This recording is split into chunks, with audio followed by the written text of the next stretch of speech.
Thank you. मैं रमेश चौधरी आप सभी महत्वाकांक्षी लोगों का कोर ट्रेनिंग के तीसरे दिन के अंदर हार्दिक हार्दिक स्वागत करता हूं। दोस्तों, आज हमें जो कोर ट्रेनिंग देने वाले हैं हमारे बीच में बहुत ही सक्सेसफुल और डायनामिक पर्सनालिटी मौजूद है। सर की बात करूं तो सर का नाम प्रवीण चौधरी जी है। रहने वाले जयपुर राजस्थान से हैं और बाय प्रोफेशन भारत की सबसे बड़ी बेरिंग निर्माता कंपनी में एसोसिएट मैनेजर हैं। और सर एक इंटरनेशनल योगा फैकल्टी है, उसके साथ साथ पार्ट टाइम में सर सेल्स ऑफ बिजनेस को करते हैं। अभी बिजनेस में बात करें तो सर का एक बहुत ही सम्मान्य कोरल लेवल है। सर की हजारों लोगों की टीम है और सर ने बिजनेस के माध्यम से देश विदेश की यात्रा करी। सर ने नहीं, आज सर की टीम से भी कई सारे ऐसे लोग हैं जिन्होंने देश विदेश की यात्रा करी है। आज सर ने लाखों रुपए की इनकम बिजनेस से ली है और सर की टीम से भी कई सारे लीडर्स ने लिए और हर सप्ताह उस इनकम को ले रहे हैं दोस्तों। तो आइए एक जोरदार ताली के साथ हम ऐसे सक्सेसफुल और डायनेमिक पर्सनालिटी को कॉल करेंगे। Please welcome on the Zoom screen our great mentor mister Praveen Chaudhary sir. जोरदार ताली। दिन रात नहीं हुण पैना, हौली हौली चलदे रहना, बहुते काले भी नहीं पैना, काली अगे टोए जी। जी नमस्कार रमेश जी और सभी साथियों को मेरा नमस्कार। नमस्कार नमस्कार नमस्कार सर। कैसे हैं आप सभी लोग? बहुत बढ़िया सर। चलिए बहुत बढ़िया। बहुत सारे एक्साइटिंग चेहरे मुझे दिखाई दे रहे हैं जो अपने सपनों को साकार करना चाहते हैं। क्या सही बोल रहा हूं मैं?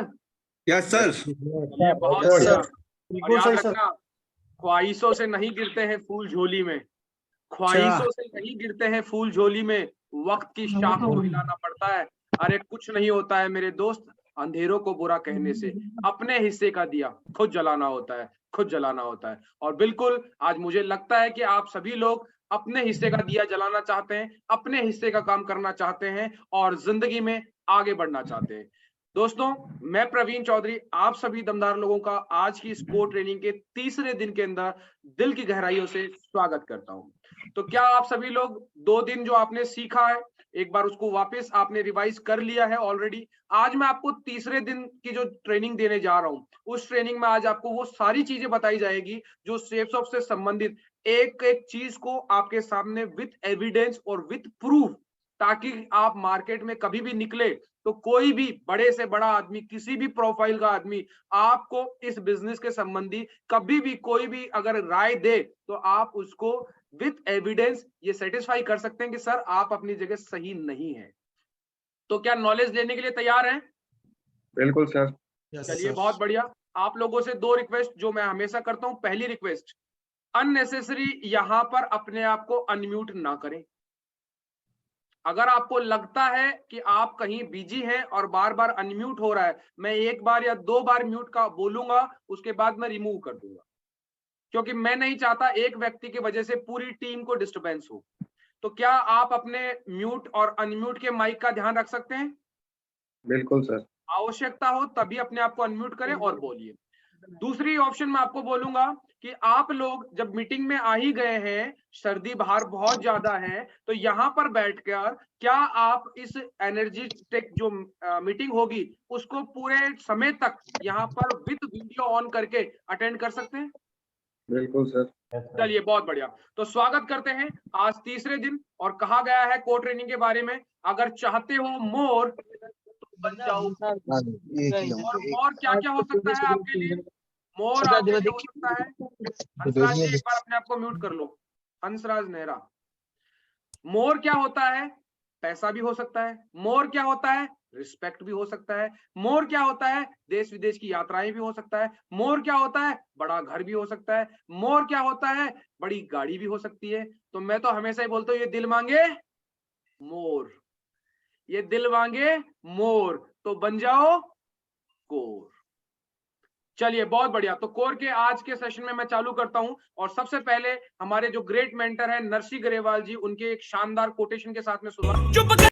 और उन्होंने पहला कोटेशन दिया है कि जो व्यक्ति कामयाब होना चाहता है वो प्रतिदिन अवसर देखता है, अपॉर्चुनिटी देखता है, बहाने नहीं देखता।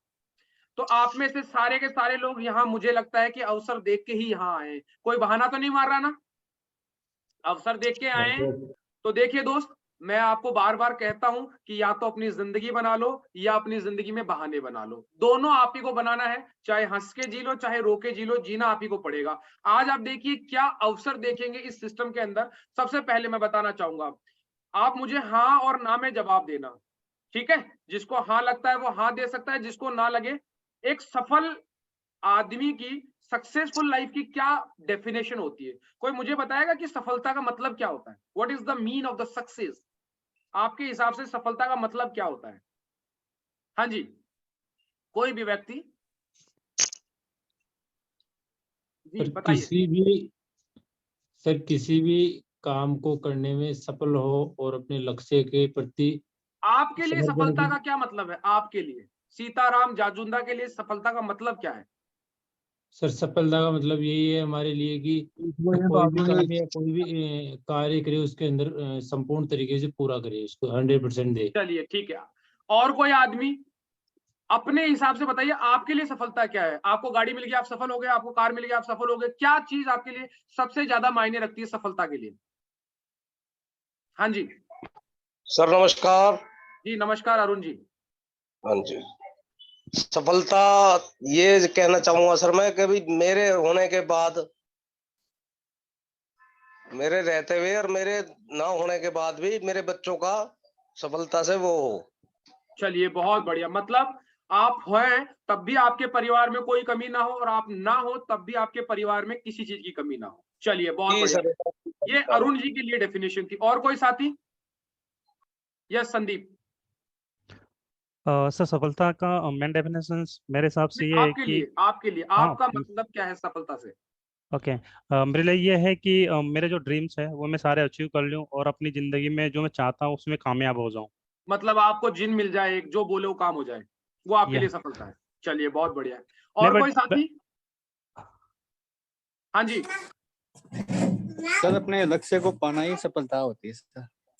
आपके लिए क्या लक्ष्य है? सर मेरे लिए तो लक्ष्य है डायमंड बनना। चलिए बहुत बढ़िया, ये आपके लिए सफलता का मतलब है। चलिए मैं बताता हूँ। देखो, सफलता मतलब हर आदमी चाहता है कि उसकी शहर में, जिस गांव में वो रहते हैं, वहां पर अच्छी रिकॉग्नाइजेशन हो, अच्छी रेपुटेशन हो। चाहते हो आप सभी लोग? हाँ। दूसरा सफलता का मतलब होता है, हर आदमी सोचता है कि मेरे पास बड़ी से बड़ी और महंगी से महंगी कार हो। सोचता है, हर आदमी सोचता है कि मेरे पास बड़े से बड़ा बंगलो हो। हाँ। और हर आदमी सोचता है कि मेरी वाइफ के पास में, या जो लेडीज बेटी वो सोचती होगी कि मेरे पास में डायमंड्स के नेकलेस हो, मेरे पास गोल्ड ज्वेलरी हो। उनके लिए, किसी के लिए ये होता है।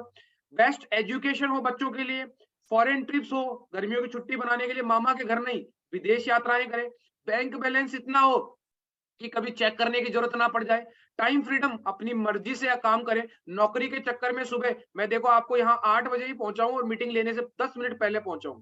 सोच के देखिए बाहर से। आज फाइनेंशियल फ्रीडम, सिक्योरिटी, ये सारी चीजें एक सफलता का मायने रखती है। ये सारी चीजें हर आदमी चाहता है कि ये सारी मुझे मिल जाए। लेकिन आप बताइए, जो लोग हम सब बैठे हुए हैं यहाँ पर, जितने भी लोग हैं, हम लोगों की इनकम तो ये सब अचीव करने में सक्षम नहीं होगी ना? है कि नहीं है? अब दो चीज है आपके पास में, या तो इनकम सोर्स बढ़ा लो, कॉम्प्रोमाइज कर लो, खर्चे कम करके, खर्चे कम होंगे नहीं। तो हम क्या करते हैं? बहाने बनाते। कैसे बनाते हैं? बाहर की दुनिया में लोग बहाने, देखो ये सारी चीजें उनको मालूम है कि एक सफल आदमी के जीवन में ये चाहिए, और इसी के लिए लोग मेहनत करते हैं। लेकिन वो क्या करते हैं? इनकम सोर्स कम होने की वजह से बोले यार रिकॉग्नाइजेशन का क्या है, रेपुटेशन का क्या है। मैं आपको बताऊं, कुछ लोग क्या होते हैं, अपने रिश्तेदारों को तनख्वाह कम नहीं बताते क्योंकि बेइज्जती हो जाएगी, और अपने दोस्तों को ज्यादा नहीं बताते क्योंकि उधार मांग लेंगे। अब ऐसे वो चक्कर में घूमता है, बोला कि कम बताऊं कि ज्यादा बताऊं, है ना? तो क्या होता है, वो कॉम्प्रोमाइज करता है। कैसे कॉम्प्रोमाइज करता है? वो कहता है यार बड़ी कार का क्या करूंगा यार, ट्रैफिक में फंस जाएगी। अरे भाई, जब कार बड़ी खरीद लेगा तो ड्राइवर भी तो लगा सकता है, हाँ? तब भी तुझे ही चलानी है। अब फिर सोचता है अरे यार बड़े बंगले का क्या करना है यार, साफ सफाई कौन करेगा? जब करोड़ों का घर बन जाएगा तो 2-4 हजार की सफाई वाली, काम वाली भाई रख लेना। लेकिन क्या करते हैं? बहाने बनाते हैं। वो सोचते हैं ज्वेलरी, घरवाली को क्या बोलते हैं? कहते हैं क्या करेगी, कोई ज्वेलरी चोरी कर लेगा सोने का, ये ले, सोने से कम नहीं, खोना है तो कोई गम नहीं।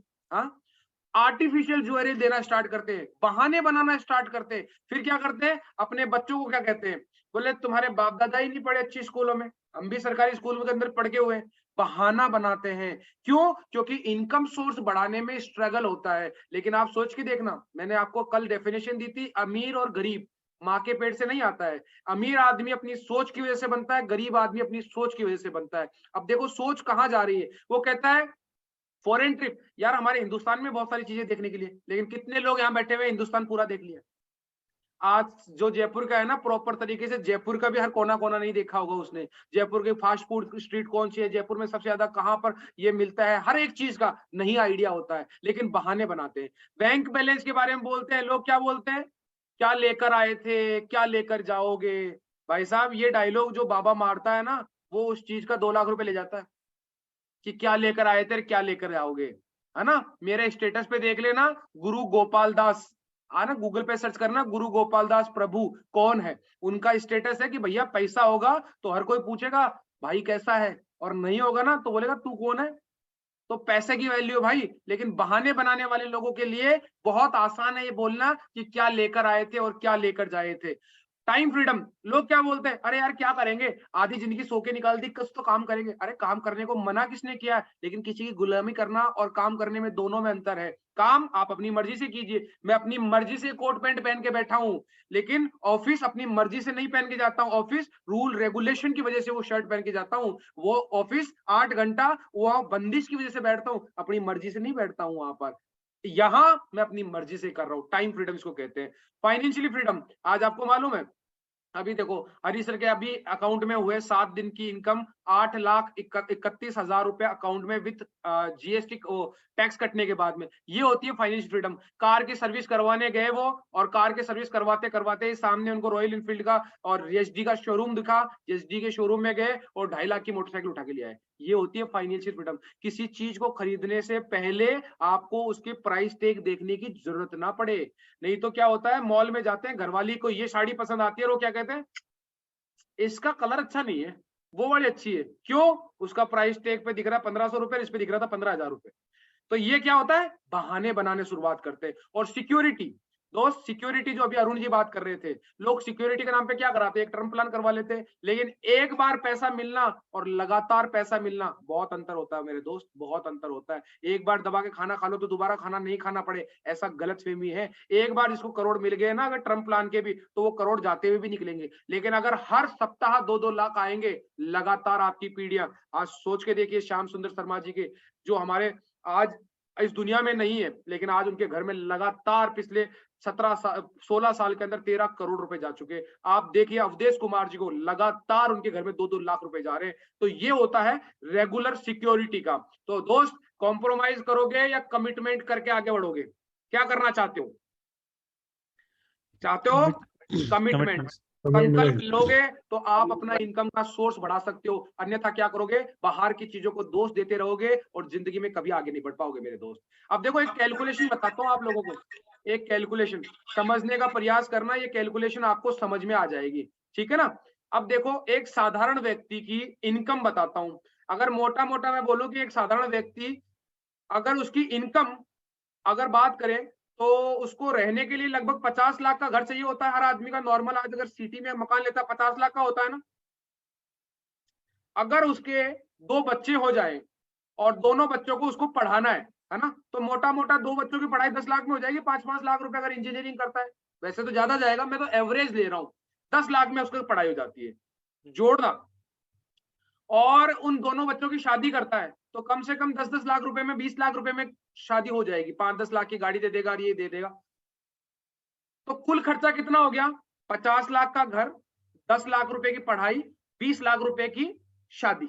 अभी खुद के खर्चे नहीं जोड़े मैंने, सिर्फ परिवार के जोड़े, 80 लाख रुपया। अब कैलकुलेशन देखना, एक आदमी जिसकी महीने की कमाई 50,000 है, यहाँ पर बहुत सारे बैठे होंगे 50,000 वाले, उससे कम भी बैठे होंगे जिनको ये समझ में नहीं आ रहा कि मैं शेप क्यों करूं। 50,000 वाले का कैलकुलेशन इसलिए लिए कि 50,000 एक औसतन होती है, एक अच्छा खासा आदमी माना जाता है 50। अगर 50,000 में से वो 10,000 रुपए महीने की पीएफ कटवाता है तो मुश्किल से 1 साल के अंदर 1,20,000 रुपए होते हैं। लेकिन उसका खर्चा कितना है पूरे जीवन का, 80 लाख रुपया। और आदमी कमाता कितनी साल है? नौकरी लगता है लगभग 20 साल से 25 साल में, मतलब वो 30 से 40 साल कमाता है, सिर्फ 30 से 40 साल। अगर स्वास्थ्य रहा तो बीच में भी टपक सकता है, लेकिन एवरेज मानते 30 से 40 साल। अब 30 से 40 साल कमाएगा, 1,20,000 के हिसाब से 30 साल में 30 और 15 लगभग 45 लाख ही कमा पाएगा। लेकिन जरूरत कितनी थी? 80 लाख। अगर 80 लाख की जरूरत पूरी करनी है ना उसको, तो कम से कम उसको अपनी जो इनकम सोर्स है उसको 66 साल चलाना पड़ेगा। और 66 साल कोई नौकरी कर सकता है क्या? कोई नहीं कर सकता मेरे दोस्त। तो अब बताओ, अगर इनकम का दूसरा सोर्स नहीं ढूंढा तो अब वो कॉम्प्रोमाइज करेगा या क्या होगा उसके साथ? बताइए। कॉम्प्रोमाइज ही करना पड़ेगा हर चीज की जगह। वो अपने बच्चों को स्कूल में नहीं भेजेगा, वो अपने बच्चों की शादी अच्छी से नहीं कर पाएगा, वो खुद अच्छे से घर में नहीं रह पाएगा, वो खुद अपने सारे शौक पूरे नहीं कर पाएगा।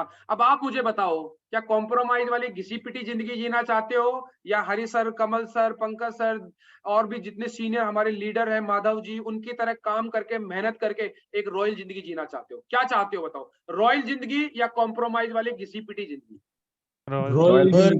चाहते हो?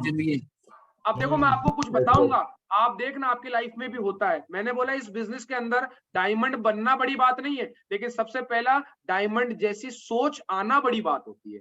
डायमंड जैसी सोच आना बड़ी बात होती है मेरे भाई। देखो अभी हम पैनल पे 100 लोग बैठे हुए हैं, है ना। सभी लोगों को मैं यही बताना चाह रहा हूं कि कुछ लोग क्या करते हैं, ये काम करते हैं और वो सक्सेस नहीं होते। वो क्या करते हैं? बहाने बनाते हैं। बहाने कैसे?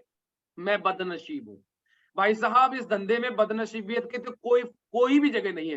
क्यों? क्योंकि यहाँ पर दोस्त, अगर आपका शनि खराब है तो आपकी टीम में ऐसा आ जाएगा जिसका बृहस्पति अच्छा है। लेकिन बहाने बना बना के आप रुक जाओगे। कुछ लोग कहते हैं कि साहब मैं तो जीरो से स्टार्ट करूंगा। भैया यहाँ जो भी आता है वो जीरो से स्टार्ट करता है। कुछ लोग कहते हैं अरे भाई मेरे तो यहाँ पर कोई जान पहचान का ही नहीं है। अरे भाई मेरे इतने 100 पैनल पे बैठे हुए हैं, मैंने कोई गिनती से 10 लोगों को जानकारी दी होगी, जिसमें से 100 बन गए। मैंने 10 बीज फेंके थे, उनके 10-10 के 10 आ गए और 100 बन गए। कुछ लोग क्या कहते हैं, मेरे सितारे खराब है। कुछ लोग कहते हैं मैं शिक्षित नहीं हूँ। अरे यार, यहाँ पर वो लोग भी सक्सेस है जो अंगूठा छाप है, यहाँ वो लोग भी सक्सेस है जो बकरी चराते हैं, यहाँ वो लोग भी सक्सेस है जो चने बेचते हैं। शिक्षित होने का कोई यहाँ पर मेहनत नहीं, वो नहीं है। मैं सुंदर नहीं हूँ। भैया ये कौन सा मिस्टर इंडिया का या मिस इंडिया का कंपटीशन हो रहा है? यहाँ आपको बता देता हूँ, हमारी टीम के अंदर एक सीनियर लीडर है, यादगिरी जी। गूगल पे सर्च करना यादगिरी जी। वो इतने काले हैं, अगर अंधेरे में खड़ा कर दो ना तो आप उनको देख नहीं पाओगे, यादगिरी जी को। लेकिन यादगिरी जी आज मर्सिडीज चलाते हैं, यादगिरी जी आज करोड़ों के रुपए कमाते हैं, तो अच्छे अच्छे उनको देख लेते हैं, है ना। तो सुंदरता से कोई नहीं होता है। मेरी उम्र काफी कम है या ज्यादा है दोस्त, यहाँ पर मैं आपको बता रहा हूँ 20 साल का लड़का भी डायमंड है और यहाँ पर 65 साल का बूढ़ा आदमी भी डायमंड है। अब ये आपके ऊपर है, या तो बहाना बना लो या जिंदगी बना लो। कुछ लोग कहते हैं कि मेरे अधिक संपर्क नहीं है। आज मेरा इतना बड़ा टीम है, आज हरी सर का बताऊं तो आज 65,000 का टीम है और हरी सर ने ज्यादा से ज्यादा लिस्ट बनाई होगी 200 या 250 लोगों की। 60,000 65,000 लोगों की टीम है। आज कमल सर की इतनी बड़ी टीम है, कमल सर की टीम की लिस्ट खुद देखना, कमल सर की 200-250 लोगों की लिस्ट होगी, लेकिन कहाँ ज्यादा संपर्क नहीं है। अरे आपका मोबाइल होगा, उसके अंदर ही हो गया 1000 कॉन्टेक्ट, तो मेरे मोबाइल के अंदर ही है 3000 कॉन्टेक्ट। तो मेरे पास ज्यादा पैसा नहीं है भाई। अगर हमारे पास पैसा होता तो हम ये काम करते हैं क्या? हमारे पास में भी पैसा नहीं है, इसीलिए ये काम कर रहे हैं। जब कांटा लगता है ना पैर में, तो पैर में कांटा लगा के ही उस कांटे को बाहर निकाला जाता है। अगर आज आपके पास पैसा नहीं है तो इस बिजनेस की शुरुआत करने के लिए जो पैसा लगता है वो इन्वेस्टमेंट नहीं है, वो सिर्फ शॉपिंग है, सिर्फ शॉपिंग। और आपको बता देता हूँ, मेरे पास ज्यादा समय नहीं है। हम तो भैया यहाँ बाबा जी हैं, हम तो कौन से वेले हैं। हम भी भैया 8 घंटे की नौकरी करके आए हूँ और 8 बजे घर पहुंचा हूँ और 8 बजे मैंने मीटिंग ऑन कर दी है। परिवार है, माँ बाप है, बच्ची है, सब है। लेकिन आज मैं बताता हूँ, कुछ लोग बोलते हैं मेरे पारिवारिक जिम्मेदारियां हैं। यहाँ पर कितने लोग हैं जो बिल्कुल अभी कोई जंगल से बैठा हुआ है? यहाँ पर कोई है सन्यासी? सारे के सारे हम पारिवारिक वाले हैं ना। तो मेरे दोस्त, सबके आदमियों की जिम्मेदारियां होती है। और कुछ लोग तो क्या बोलते हैं, भाई मेरी बीवी ठीक नहीं है, तो उसको तो भैया आप ही को ठीक करना है। वो आपका पर्सनल मैटर है, आप समझाओ उनको, ठीक है ना। आप उनको फंक्शन में लाओ, आप उनको मीटिंग में लाओ, आप उनको ये बोलो, है ना, कि मैं जो काम कर रहा हूँ ना उससे आपके 9 लखा हार आ जाएगा। फिर देखो काम करने देती है कि नहीं करने देती। आप बोलो मैं यहाँ से कमाऊंगा ना, फिर मैं आपको विदेश यात्रा करवा दूंगा। बोलो काम करने देती है कि नहीं देती है। बोले हमारी एनिवर्सरी आएंगे ना तो हम वहां घूमने चलेंगे, तो बताओ काम करने देगी। आप बताओगे नहीं तो हो सकता है शायद ऐसा बोले कि कुछ, वैसे तो कोई नहीं बोलेगा। अब देखो साहब, बहाना बना लो, एक जिंदगी बना लो। एक कहानी है, एक स्टोरी है, 1-2 मिनट का वीडियो है, आप समझना एक बच्चा क्या मैसेज दे रहा है, ठीक है, तो एक बार वीडियो को देखना, आपको क्या समझ में आता है, फिर मैं आपसे बात करूंगा। देखिए ये जो वीडियो है, ये वीडियो मेरे को पहली बार दिखाया था तो मुझे बहुत अच्छा लगा, और उसी के बाद में मेरे को काम करने की थोड़ी इच्छा हुई। अभी आप देखना, रिस्पॉन्सिबिलिटी।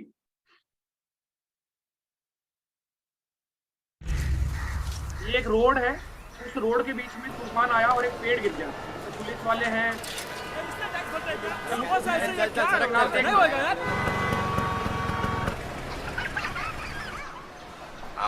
सर आपके लिए उस पार कार का इंतजाम किया है सर। नागरिक के नेताजी सर आइए सर। सब जिम्मेदारी से बच रहे हैं। क्या बात करता है, क्या ऊपर से जाएगा, क्या ऊपर से जा जा। सब एक दूसरे को तकलीफ दे रहे हैं, ये ट्रैफिक से बुरी नफरत है। कुछ करो ना। ये नेताजी जाके क्या उखाड़ हो गया यहाँ से।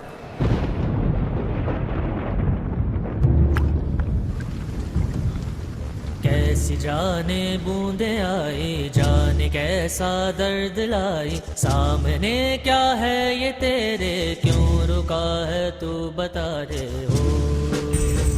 अकेले में शुरुआत करिए, जैसे डायरेक्ट सेलिंग में आपने करी है। कौन तुझको पार लेगा, कौन होगा वो मसीहा, जिसे तू ढूंढता है वो ही है तू वही है।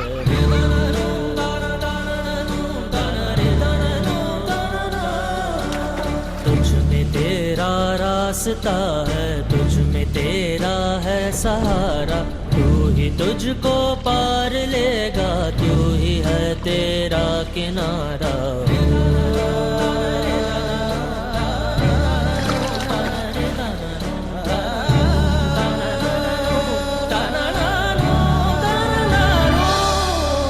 तुझ में तेरा रास्ता है, तुझ में तेरा है सहारा, तू ही तुझको पार लेगा, तू ही है तेरा किनारा। जिसे ढूंढता है तू ही रे,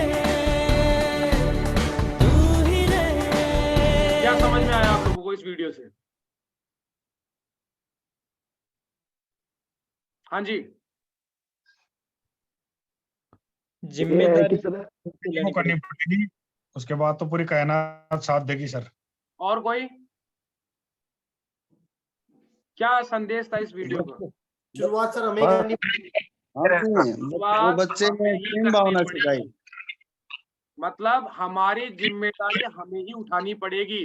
लोग हमें रास्ता बता सकते हैं, लेकिन काम हमें ही करना पड़ेगा। आज देखो कोई नहीं था, सब अपने बहाने बना रहे थे। जिम्मेदार नागरिक, नेताजी भी जा रहे थे, पुलिस वाले भी नहीं कर रहे थे, लेकिन लास्ट में एक बच्चे ने जिम्मेदारी ली और उसको संघर्ष करते हुए लोगों ने देखा और वो आए। ऐसे ही आज हमारे जो मेंटर है हरिनारायण चौधरी जी अकेले आए थे।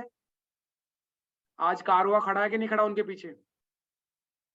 8 साल में एक आदमी ने क्या करा देखो। सबसे पहले अपनी नौकरी छोड़ी, तो एक आदमी को नौकरी दी कि नहीं दी सरकार में? दूसरा, आज वो सालाना 5 से 6 लाख रुपए टैक्स देते हैं। एक दूसरे आदमी की इनकम सरकार को दे रहे कि नहीं दे रहे? आज उनकी टीम के अंदर कमल सर को मिला के 7 ऐसे लोग हैं जो डायमंड है। तो 7 लोगों की जिंदगी पूर्णतया ट्रांसफॉर्म करी कि नहीं करी? आज उनकी टीम में सैकड़ों लोग हैं जो लाखों रुपए कमा रहे हैं।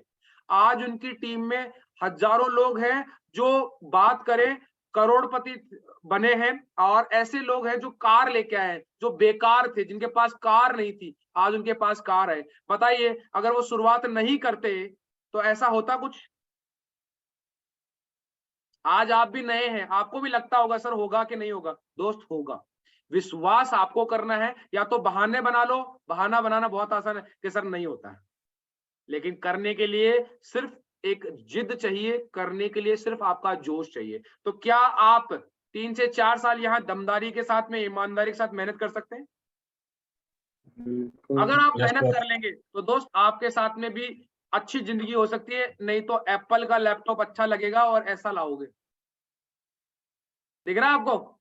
एप्पल का लैपटॉप सबको अच्छा लगता है। आपने भी देखा होगा, बहुत सारे लोग होते हैं एंड्रॉइड फोन में एप्पल के रिंगटोन लगा के रखते हैं कि नहीं रखते? हाँ, क्यों? एंड्रॉइड फोन अच्छा नहीं है वो मालूम है, एप्पल अच्छा है लेकिन उसकी रिंगटोन लगाने का ही पैसा अपने पास में है। ऐसे ये चीज होती है। अब देखो बच्चे बार बार एलईडी की जिद कर रहे थे, दीवार तोड़ के मोटे वाले टीवी को अंदर घुसा दिया, ये बहाने बनाने। उसके बाद आप देखो ये भाई साहब को देखो, इनकी इतनी वो हैसियत नहीं थी कि स्पोर्ट्स बाइक ले सके, लेकिन फिर भी कैसे कैसे करके जुगाड़ करके ले ही लिया आखिरकार, है ना। देखो कितनी शानदार बाइक है इनकी, दिख रही है ना। ये इनकी बाइक थी, ठीक है। अब अगली चीज देखो, जो बहाने बना रहे उनके साथ में देखो बहुत सारे लोग हैं अलग अलग तरीके से। ये देखो लड़की वालों ने पूछा कि भाई कैसा लड़का चाहिए हमें, गाड़ी और बंगले वाला। ये लोग गाड़ी भी आ गई, बंगले भी आ गया। किसी ने बोला कि भाई तुम्हारे रहने के लिए मुझे अपना इंडिपेंडेंट हाउस चाहिए, बोले ये लो डुप्लेक्स बना दिया। सोच के देखो, कॉम्प्रोमाइज करने वाले बहुत सारे लोग मिलेंगे आपको। और सबसे बड़ी बात, सोशल मीडिया खोलोगे ना, ये है झूठी दुनिया सोशल मीडिया। जब सोशल मीडिया पे आप देखोगे आपका दोस्त हवाई यात्रा के मजे लेते हुए, लेकिन हकीकत में फोटो दिखाऊं इसकी, समझ में आ रही है? बहाना बना लो या जिंदगी बना लो, देख लो। अगर ये इतनी जितनी कलाकारी, जितना दिमाग यहाँ फोटो खींचने में लगवा रहा है ना, अगर उतने मेहनत कर लेता ना तो शायद हवाई जहाज में बैठ जाता। आज कितने सारे लोग हैं शेप शॉप के माध्यम से हवाई यात्रा कर रहे हैं कि नहीं कर रहे हैं? कर रहे हैं ना। या फिर देखो कुछ लोग ऐसे बहाने बनाते, कुछ लोग ऐसे सोशल मीडिया पोस्ट डालते, महल देखने गए, रिसोर्ट में घूमने गए हैं। अभी आप लोग गए हो ना रिसोर्ट में, अमरगढ़ गए थे ना, उदयपुर घूमने, है ना। लेकिन ये बहन जी ने अपना सोशल मीडिया पे डाला और इसके दोस्त ने दूसरी फोटो डाल के टैग कर दिया। समझ में आ रही है फोटो कहां से खींची गई थी? ये लोग देखो क्या कर रहे हैं, अपने जीवन में बहाना बना रहे हैं। सोशल मीडिया पे बड़ी बड़ी गाड़ियों के साथ फोटो खिंचवा देंगे बहुत सारे लोग। आधी जनता वहां पर तो सिर्फ दिखावे के लिए करती है, लेकिन यहाँ आप देखो रियल के अंदर। आप लोग हरी सर के साथ में काम किए हो, उनके साथ में 4 दिन रुके हो, देखा आपने, वो 7 दिन वहां बैठे थे, मस्ती से अपना ओडी कार चला रहे थे, लेकिन अभी उनका चेक कितना बना 8वें दिन? 8.25 लाख का, 8,73,000 रुपए का। सोच के देखो यार। और ये देखो ये कांस्टेबल है दोनों, आज एक के पास जगुआर है, मैं आरटीओ में भी चेक करके आया था, ये RJ05 CD0002 किसके नाम से? इनकी वाइफ है वंदना, उसके नाम से। और ये वाली जो रेंज रोवर है वो सरबती देवी जी है, दोसा की इनकी वाइफ, उनके नाम से। आज सोच के देखो, वक्त सबको मिलता है जिंदगी बदलने के लिए, लेकिन जिंदगी दोबारा नहीं मिलती है वक्त बदलने के लिए। इन दोनों ने मेहनत करी और आज इन्होंने जिंदगी बदली। और आज देखो हमारे मेंटर हैं, मैं चाहूंगा कि एक बार इनके लिए जोरदार ताली बजा के बिल्कुल स्वागत करेंगे। बिल्कुल हमारे जो मेंटर हैं, इन्होंने अपनी जिंदगी तो बदली ही बदली है, लेकिन आज लाखों लोगों के लिए प्रेरणा स्रोत बने हुए मेरे दोस्त। तो बताइए, क्या बहाना बनाना चाहिए कि जिंदगी बनानी चाहिए? जिंदगी बनाना चाहिए। देखो इनकी जिंदगी कैसे बनी है, ये है आपके सामने फाइनेंशियल ईयर 2020 और 2021 के अंदर। कोविड लगा था 2020 मार्च को, लॉकडाउन हो गया था, और उस समय इनकी इनकम थी 71,44,000। सोच के देखो, जहां लोगों के पास पैसा नहीं था, खाने के दाने नहीं थे, उस समय लॉकडाउन में घर बैठे बैठे इनका जो इनकम था वो था 71,44,000 रुपए। बताओ और कहीं पॉसिबल है ऐसा? नहीं ना। अब अगली साल का देख लो दोस्त, ये 2021 और 22 का इनकम है ड्यू टू कोविड, वो भी कितना है? 87 लाख। 2 साल की कमाई अगर आप जोड़ोगे ना मेरे भाई, सिर्फ 2 साल की, तो 1.5 करोड़ से ज्यादा पैसा हो रहा है इनके पास में। और आज आप देख लो, जो टैक्स दिया भारत सरकार को, लगभग 4.5 लाख रुपए का टैक्स दे दिया। इतने की तो आज कोई नया 3rd ग्रेड का जो आदमी जॉब लगता है उसको मिलती है साल का। आप सोच के देखो, और इस बार देखना आप लगभग 1 करोड़ के आसपास इनकी इनकम होगी। क्या है, ये बहाना बनाते तो शायद आरपीएफ की नौकरी के अंदर वही कांस्टेबल रैंक के ऊपर ये 50,000 या 60,000 रुपए कमा रहे होते। लेकिन आज देखो, मैंने अभी भी कहीं को ये बताया कि सर ने नौकरी छोड़ दी, तो बोलते अरे यार नौकरी नहीं छोड़नी चाहिए थी। अरे यार एक बात बता, जहां 50,000 मिल रहे हैं और जहां पर 50 लाख मिल रहे हैं, तो सोच तो देख क्या बात कर रहा है।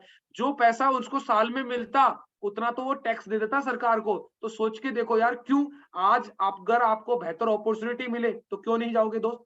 आज देखो दोस्त, कितने लोग हैं जिनके पास 2 खुद की कार है। हाँ, आज देख लो दोस्त, आज दोनों कारों और कार के नंबर पढ़ना एक बार, आपको समझ में आ जाएगा। बिना पैसों के नंबर लिया है, जब भगवान भी जब साथ देता है ना, तो देखो गाड़ियों के नंबर देखो, एक अक्षर का अंतर है, एक का ए और एक में बी। समझ में आ रही है? बिना पैसों के नंबर लिए हुए हैं ये। और आज दोनों गाड़ी है, जब बिजनेस की शुरुआत किया था 2017 के अंदर ली थी करेटा, और उसके 3 साल बाद में 2021 के अंदर ये वाली ले ली।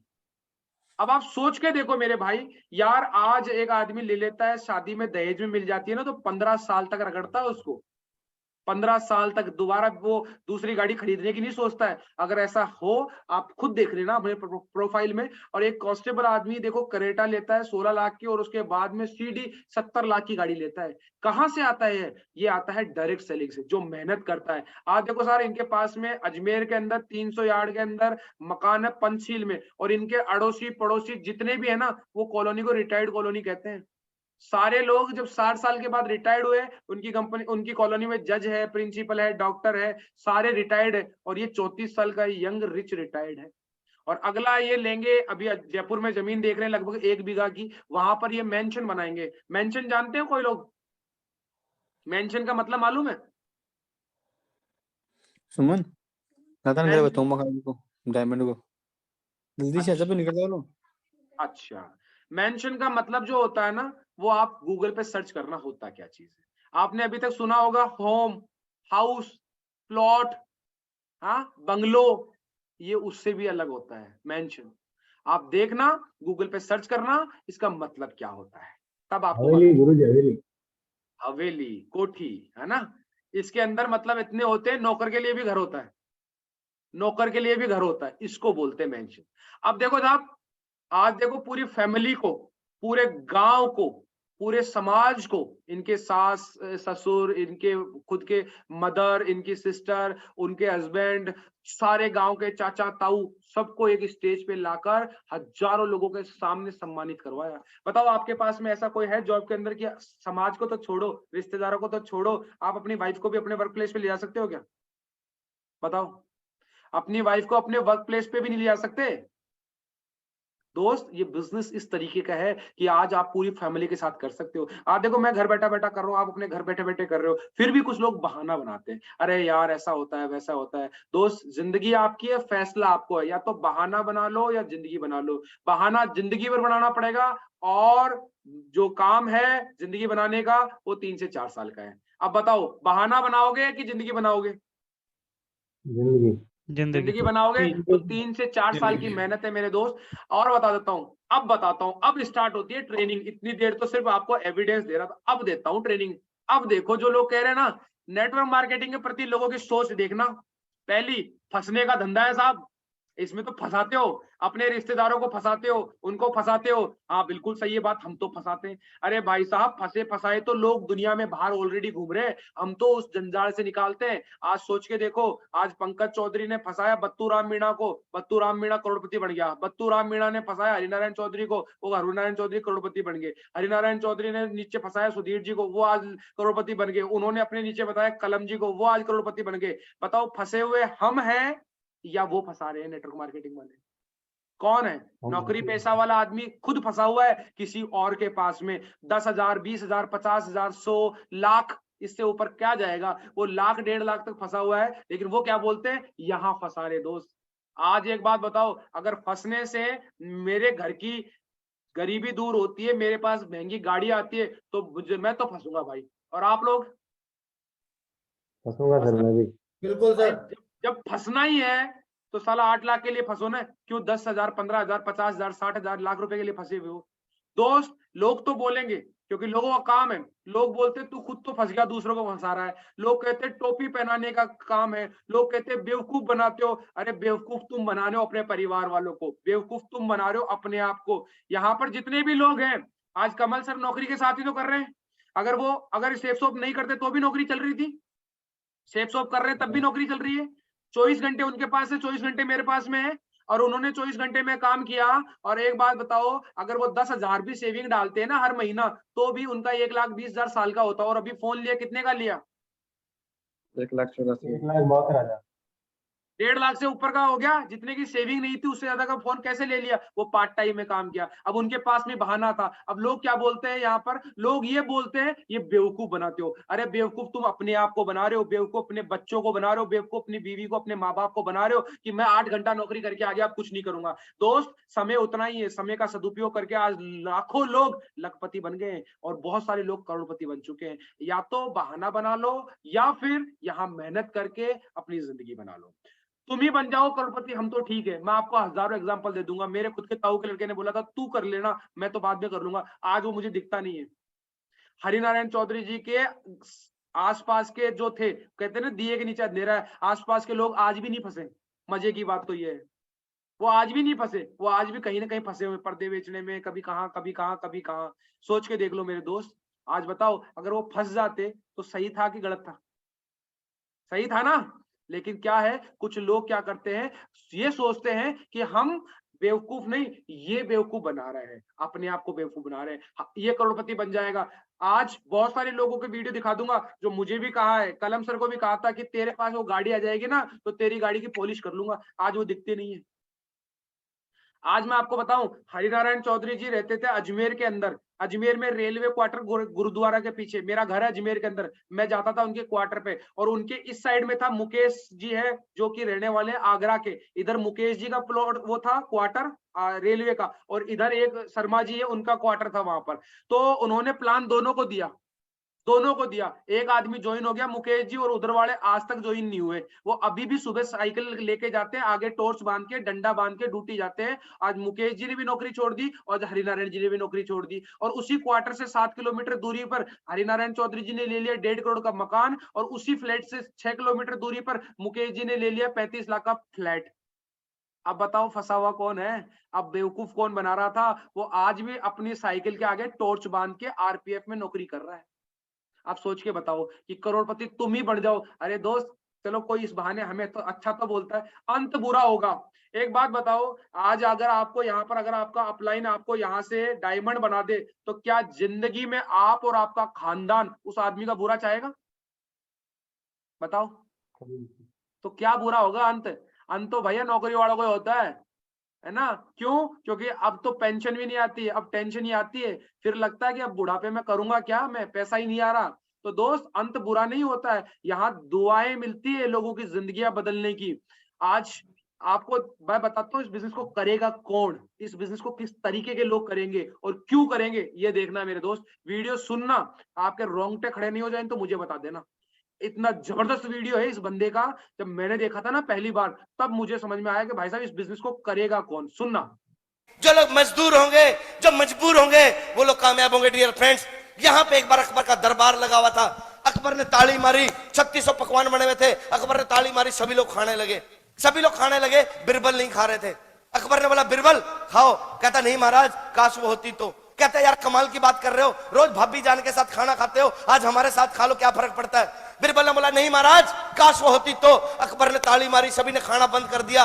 अकबर ने बोला ये बताओ बिरबल, काश वो होती क्या? कहता महाराज, काश मुझे भूख होती तो। इस बिजनेस को भी वही लोग, इस बिजनेस को कौन लोग करेंगे जो अपने खानदान का नाम रोशन करना चाहेंगे। इस बिजनेस को कौन लोग करेंगे जो अपने नाम का झंडा पूरे हिंदुस्तान में नहीं वर्ल्ड में गाना चाहेंगे। डियर फ्रेंड्स, वो लोग करेंगे इस बिजनेस को। इस बिजनेस को वो लोग करेंगे, इस बिजनेस को वो लोग करेंगे जो जरूरतमंद होंगे। इस बिजनेस को वो लोग करेंगे जो जिद्दी किस्म के होंगे। इस बिजनेस को वो लोग करेंगे जो जुनूनी किस्म के होंगे। डियर फ्रेंड्स, वो लोग करेंगे इस बिजनेस को। माफ करना दोस्तों, माफ करना। उन लोगों के चेहरे नजर आ जाते हैं स्टेज के ऊपर चढ़ने के बाद, जो लोग बोला करते थे देखेंगे तेरी आएगी गड्डी, हेलो देखेंगे तू बनेगा करोड़पति। हम लोग चंद उन लोगों की बातें सुन के हम अपने डिसीजन चेंज कर जाते हैं। डियर फ्रेंड्स, मेरा मामा नहीं मानता, मेरी बुआ नहीं मानती, मेरा बापू नहीं मानता, मेरी बेबे नहीं मानती। हेलो यस और नो, हेलो यस और नो, यस और नो। क्या सारे काम अपने बापू से पूछ के करते हैं? जिस दिन पहले दिन दारू पी थी, बापू को पूछ के पी थी। चौक पे कुड़ी छेड़ी थी, बापू को पूछ के छेड़ी थी। अरे जिस काम से खानदान का नाम खराब होता है वो बिना पूछे कर सकते हैं, तो यहां तो खानदान का नाम रोशन होता है। डियर फ्रेंड, बिना पूछे क्यों नहीं कर सकते? तो समझ में आ गया कौन लोग करेगा इस बिजनेस को? जो अपने खानदान का नाम रोशन करना चाहेगा, जो आदमी अपने परिवार से प्यार करता है, जो अपने परिवार का भविष्य सुधारना चाहेगा, जो अपने हर एक जरूरत को पूरा करना चाहेगा, वो आदमी करेगा। तो बताओ आप करना चाहते हो या नहीं? यस सर, बिल्कुल करना चाहते हो? Yes sir. Sir yes sir. Yes sir. बहाना मत बनाना, जिंदगी बनाने पे फोकस करना। देखो आज आपको बहुत सारे लोग मिलेंगे मार्केट के अंदर, हर एक आदमी मिलेगा और वो हर एक आदमी आपको राय देगा नेटवर्क मार्केटिंग के बारे में, अपनी अपनी राय देगा। लेकिन मैं आपको बोलता हूं एक भी आदमी गलत नहीं है उनमें से। क्यों नहीं होता है मैं आपको बता देता हूं मेरे दोस्त। एक बार क्या होता है, एक आदमी होता है बहुत पैसे वाला होता है, धनाढ्य। वो आदमी एक दिन ब्लाइंड स्कूल में जाता है, अंधे लोगों के स्कूल में। तो वहां पर कुछ बच्चे बैठे बैठे कहते हैं यार हाथी हाथी क्या होता है यार, हाथी उन्होंने कभी देखा नहीं, वो बचपन से अंधे होते हैं। उस आदमी को दया आ जाती है और वो उन 6 लोगों को लेके चला जाता है और उनको एक ऐसी जगह पर लेके चला जाता है जहां हाथी होता है। वो कहता है मावट को कि इनको हाथी को देख लेने दो, महसूस कर लेने दो, इन्होंने कभी देखा नहीं अपनी जिंदगी में, अंधे हैं। तो वो जाते हैं, उनको बताते बेटा हाथी है सामने। वो उसको टच करते हैं, सारे लोग आपस में इधर उधर घूम फिर के और फिर आते हैं। वो आदमी पूछता है हाथी देखा, कैसा लगा? कहता बहुत जबरदस्त। तो उसको पहले को पूछा बेटा हाथी कैसा था? बोला हाथी एक खंबे के जैसा था। क्यों? क्योंकि उसके हाथ में पैर आया था। दूसरे से पूछा बेटा हाथी कैसा था? बोले हाथी एक पाइप के जैसा था। बोले क्यों? बोले उसके हाथ में सूंड आई थी। एक को पूछा हाथी कैसा था? बोले बहुत बड़ी दीवार के जैसा था। क्यों? उसके पेट पे हाथ लगाया था। एक से पूछा, बोला हाथी कैसा था? बोला एकदम तलवार की तरह होता है, चाकू की तरह होता है। क्यों? उसके हाथ में दांत आया था। एक से पूछा हाथी कैसा था? बोला झाड़ू की तरह होता है, तो उसके हाथ में उसकी पूंछ आई थी। अब बताओ एक भी आदमी गलत था? गलत था?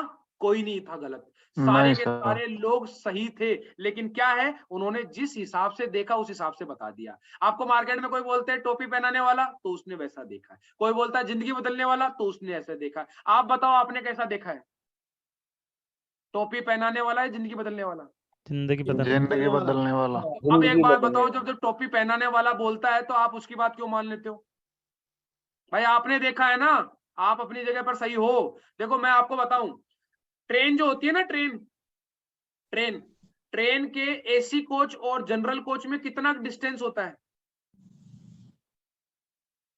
3 feet, 4 foot, 5 foot, 7 foot, 10 foot, इससे ज्यादा तो नहीं होता ना एसी और जनरल कोच के अंदर। लेकिन एक आदमी को ये 5 फुट की 10 फुट की दूरी निकालने में, तय करने में जिंदगी निकल जाती है। कितने लोग हैं जो फर्स्ट क्लास एसी का टिकट खरीदा कभी? देखो ट्रेन के इस डब्बे से इस डब्बे में जाने में पूरी जिंदगी निकल जाती है। सोच के देखो मेरे दोस्त। क्यों? क्योंकि दोस्त हम वैसे ही देखते हैं। अभी देखो ये वीडियो सुनना, क्या बोलते हैं।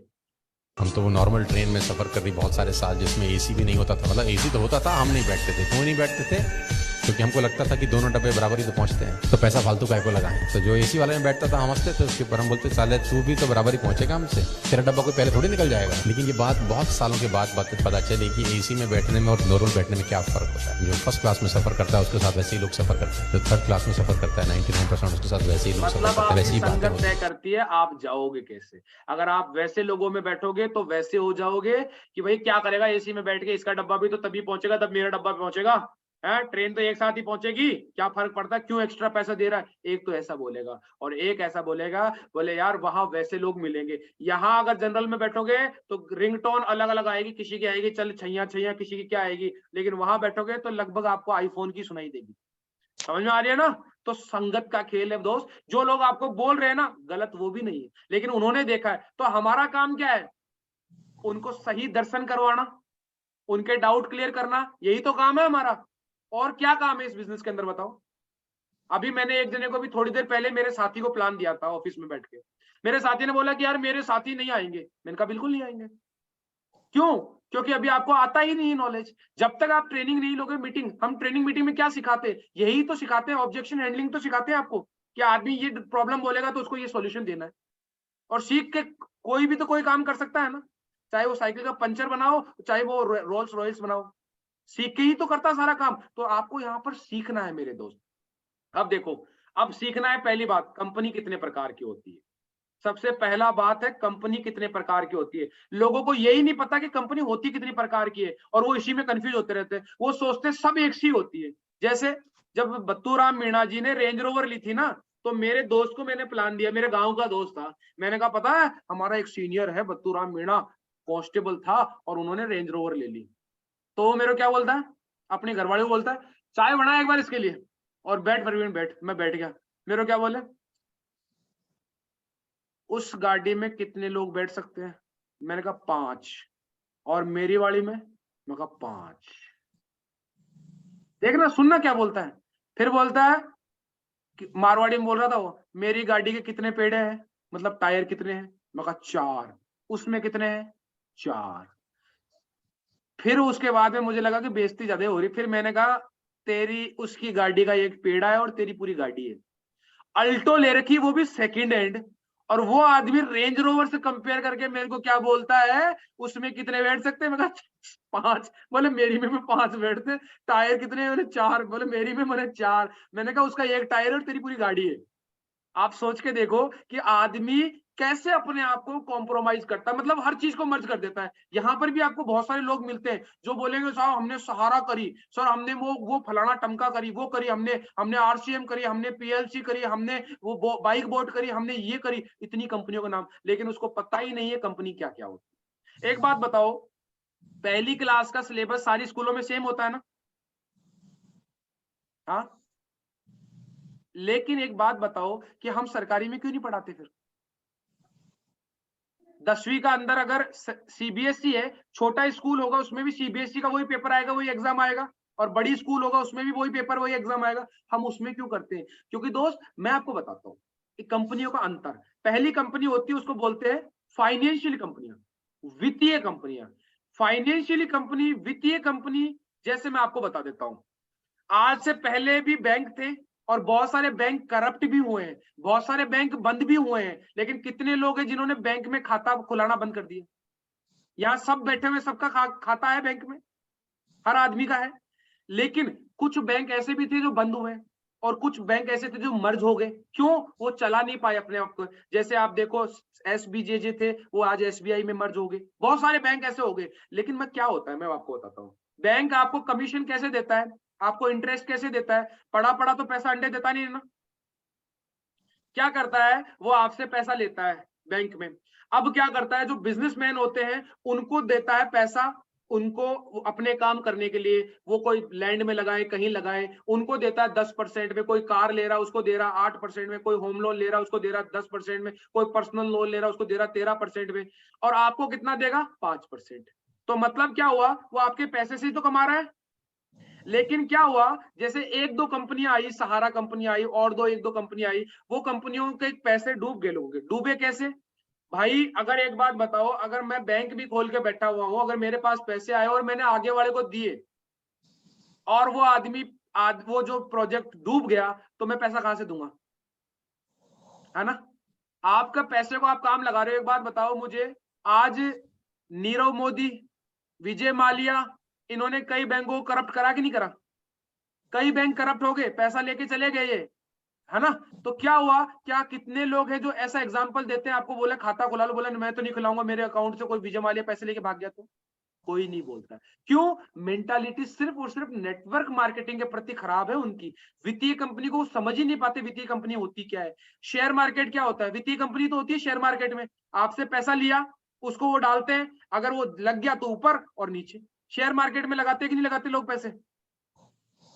वही चीज है, ये वित्तीय कंपनियां वही है। जिसको घाटा हो गया वो उसको सब कुछ गलत दिखता है, दूध का जला हुआ छाछ को फूक फूक के, और जिसको अच्छा लग गया वो अच्छा बोलता है। ये वित्तीय कंपनियां थी। आज वित्तीय कंपनियां बैंक है सिर्फ, और बाकी जितनी भी कंपनियां थी वो धीरे धीरे बैंकों में मर्ज हो चुकी है। दूसरी तरह की कंपनी होती है जिनको बोलते हैं money circulation company. Money circulation company के अंदर क्या होता है, ये भारत सरकार को टैक्स नहीं देती है। ये क्या करती है, जैसे आज आपके परिवार में भी होता होगा, आपके मोहल्ले में भी होता होगा, 5 औरतें होती है, वो बीसी भरती है हर महीना। वो कहती है तू 1000 रुपए डाल, फिर अपन चिट खोलेंगे, जिसकी पर्ची खुल गई वो 5000 रुपए उसके चले जाएंगे, फिर हमें से। होता है कि नहीं होता बीसी? हर मोहल्ले में होता है ऐसा, हम भी करते हैं, आज भी करते हैं, मेरे गांव में अभी भी करती है, मेरी मदर अभी भी करती है। मैं आपको बताऊं, ये चिट फंड होती है, इससे सरकार का कोई लेना देना नहीं है, वो पैसा सर्कुलेट होता रहता है। जैसे फॉर एग्जाम्पल और सर्कुलेट बताता हूँ, आप आए, आपके घर पे कोई बहू आई, वो बहू आप सास है या आप ससुर है, तो वो आपको क्या करती है, एक कपड़ा और थोड़ा पैसा दे देती है ना, 10 रुपए 20 रुपए देती है कि नहीं देती, देती है ना। और उस बहू के साथ कोई छोटा बच्चा आ गया तो आपकी सासू क्या करती है, वो 10 रुपए उसको दे देती है, पैसा घूम गया ना। इसी को बोलते हैं मनी सर्कुलेशन। सबसे ज्यादा पैसा घूमता है अब इंडियन सोसाइटी के अंदर। अब होता क्या, देखो मनी सर्कुलेशन के अंदर कोई भी सरकार को टैक्स नहीं जाता है।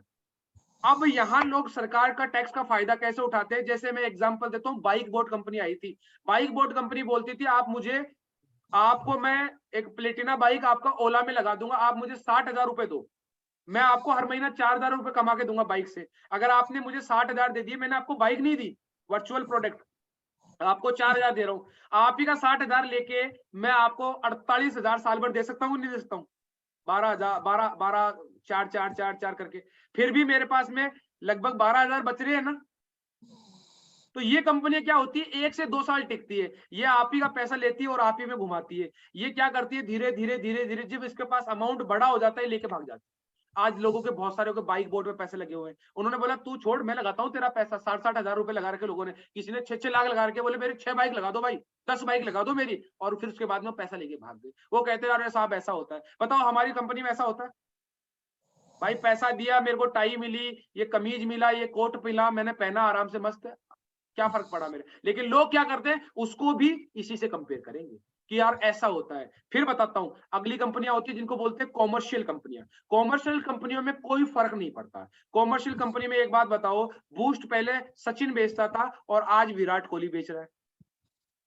लक्स साबुन का एड पहले ऐश्वर्या राय करती थी, फिर दीपिका पादुकोण आ गई, उसके बाद में अभी और कोई नई दूसरी जवान आएगी हीरोइन, वो कर देगी।